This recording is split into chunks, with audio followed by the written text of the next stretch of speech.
right, folks, I told you I was going to make a follow-up video about ranking your ballot for the New York City mayoral race. We are not ranking either Andrew Cuomo or Eric Adams, but I'm going to show you in this video how to rank your ballot and who to rank on your ballot. One of the best things that you can do is send this video to everyone you know that is a registered voter in New York City and also watch it all the way through. We know that that's how the algorithm works. They want people watching all the way through. I know a lot of you got short attention spans. 2 times speed and 1.5 speed is your friends. All right, let's get into it. Number 1, don't rank evil Andrew for mayor, okay? Remember, dream.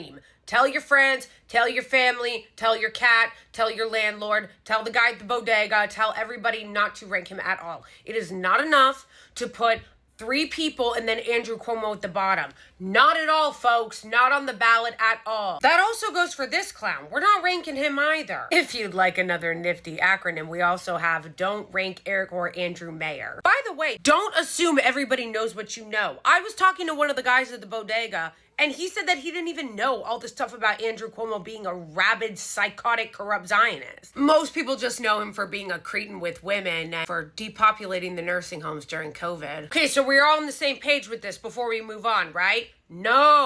No ranking Eric Adams. I don't even know why this joker is running again when he got caught being corrupt as fuck with the Turkish government. Like, go away. No. Okay, now we can move on. Here's the slate, folks. Right now, as you'll notice, it is not in any particular order. The Working Families Party said that they're going to announce who they want to rank first in the next couple weeks. But I'm not waiting for them because the answer of who we're ranking first is right there. Zohran Mamdani. Which I don't even know why the Working Families Party is waiting. Like, this isn't a pregnancy that you want to surprise announce. Like, the election's in a few weeks. Let's go. The primary is on June 24th and early voting starts on the 14th. These are the 4 people you are going to rank. And the most important thing you remember about this slate, aside from the fact that these are the 4 that you're going to rank, is that Zohran Mamdani needs to be first and that we don't rank Eric or Andrew. No one should see their names anywhere on the ballot. Andrew who? Eric Warwick. Okay, so let's recap that. Ranking the slate. Zohran Mamdani will be ranked first. And then you can rank these other 3 in whatever order you want. Working Families Party might release the exact order they think that it should be, and I have a feeling they are going to put Zohran first too. And they might choose to put the other people in a specific order. You can wait for that, and I'll make a video about who they choose if they put them in a specific order, or you can ask me to say who I would put in this specific order, and I can do that too.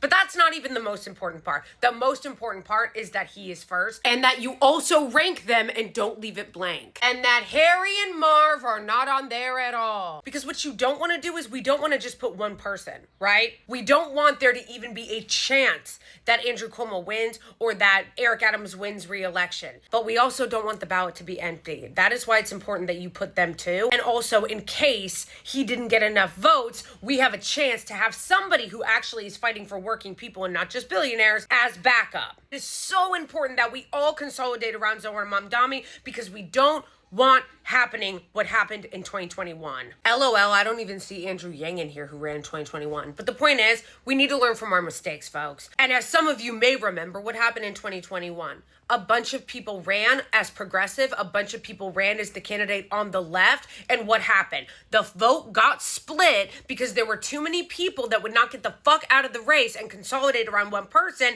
and this joker ended up winning. Guys, we cannot let that happen again. We cannot let that happen again. That was such a disaster because all those people, all the people on the left and the progressives in the race wouldn't get out and consolidate around one person. It empowered Eric Adams. That is why it is so important that we all consolidate around one person. That is Zohran Mamdani. That is why the Rank the Slate is great. Because we are not going to make that mistake again. We're all going to consolidate around Zohran first, and then these 3 second and third and 4. Ranked choice voting is awesome, and I'm so glad that we now have it in New York. 2021 was the first time we had it. The great thing about ranked choice voting is that if your first doesn't win, it's a possibility your second choice can. That way we are not splitting our vote, which would only serve to empower Eric Adams or Andrew Cuomo. The downside, of course, being that if we're not careful and strategic with how we rank, that's how this happens. And if we make that mistake again, even worse, this could happen. Look at that. Get out of my fucking face. You know, if Zohran wins, it'll be the first time we've ever had a Muslim mayor. Did you know New York has the highest population of Muslims in the United States, only behind Michigan and California? It's funny because the Democrats love identity politics and love to boast when we have a first first of something, but none of the party leaders have been celebrating this possible first. Where are you guys at? And speaking of where you guys at, where the fuck is AOC and Bernie's endorsement? If you are not registered to vote, you need to register now, and you need to register as a Democrat in order to vote in this primary.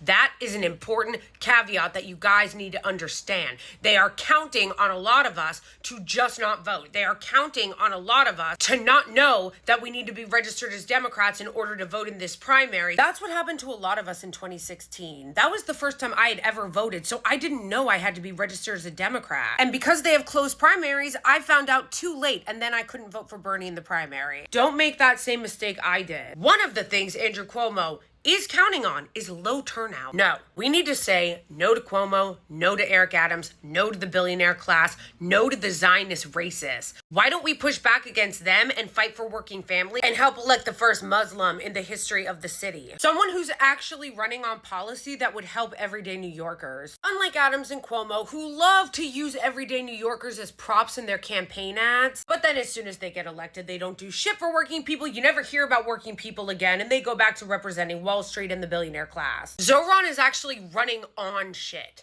Like things that we as New Yorkers could actually be excited about. Instead of Andrew Cuomo, who's basically running on, I'm gonna represent Israel. Okay, that's basically what he's running on. Oh, and of course, the real estate industry and the crypto industry and every other fucking corrupt lobby, because Andrew Cuomo is one of the most corrupt people in New York politics. Which is saying a lot, because he has some stiff competition. Although there is a new investigation into Andrew Cuomo over all those nursing home deaths. It's like they're in a running gun battle to see who can be more corrupt. Let's not elect Bloomberg 2.0 that just somehow is creepier and even more corrupt. And even more of a pathetic, slimy sycophant to the Israeli lobby. Let's not.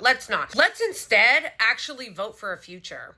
Let's do that. Let's vote for people who actually give a fuck about working families. And also a quick message to my fellow pro-Palestine folks. I need you guys to register and vote. I know that a lot of people in the pro-Palestine movement are not Democrats. They're socialists. They're communists. They're non-voters. They are not involved in the electoral process. But a lot of you are. You're Democrats, you're independents, even some Republicans. I need you to get involved. I need you to register as a Democrat just so you can vote in this primary. You can change it when we're done.